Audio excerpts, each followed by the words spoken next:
أعزائي الهبيد، أهلا بيكم في فيديو جديد من هبدة مرتد. اللي مبوظ شكل الدوري هو الزمالك. احنا الفرقة الوحيدة اللي قادرة على تبويظ شكل الدوري في أي مناسبة من المناسبات. يعني دلوقتي أنت المفروض نازل تكسب المصري، وده على فكرة أسوأ ماتش للمصري من أول الدوري لحد دلوقتي. يعني أسوأ ماتش نشوفه للمصري. المصري أقوى من كده. يعني المصري لو بمستواه اللي بيلعب بيه كل ماتش، المصري ياكلك على قفاك النهارده 6-7. فانت لا شخصيه ولا لعيبه عندها شخصيه ولا عندها روح. دقيقه 80 والمصري قاعد يباص، وتحس ان احنا كسبانين 1-0 وبندافع عايزين نحافظ على الهدف مثلا، او اللعيبه مفكره جون ناصر منسي اتحسب مثلا، فبندافع علشان نخلص الماتش كده. يا جدعان في ايه؟ يعني اللعيبه دي والله انا لو في الملعب هقلع الجزمه وعلى وش كل لاعب. بيسيرو اللاعب الوحيد النهارده اللي بيلعب ناصر منسي، بيخرج ناصر منسي عشان ينزل الجزيري يشلنا، اللي هو الجزيري اصلا لما بيلعب احنا بنموت منه، فبينزل ناصر منسي عشان يخلص لنا الماتش. فتروح تطلع ناصر منسي، يعني افضل لاعب النهارده تطلعه ليه؟ علشان مين؟ ده حساب مين يعني؟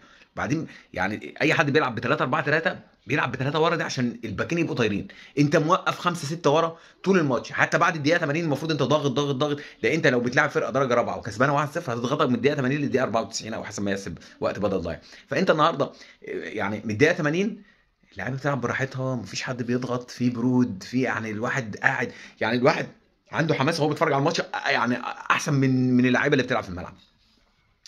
فالزمالك والله يبوظ شكل الدوري كل سنه. تحس ان احنا بننافس الاهلي، مالناش دعوه بحد. الاهلي السابع يبقى احنا الثامن، الاهلي التاسع يبقى احنا العاشر، الاهلي الثاني يبقى احنا الثالث. يا عم اكسب وعدي الاهلي.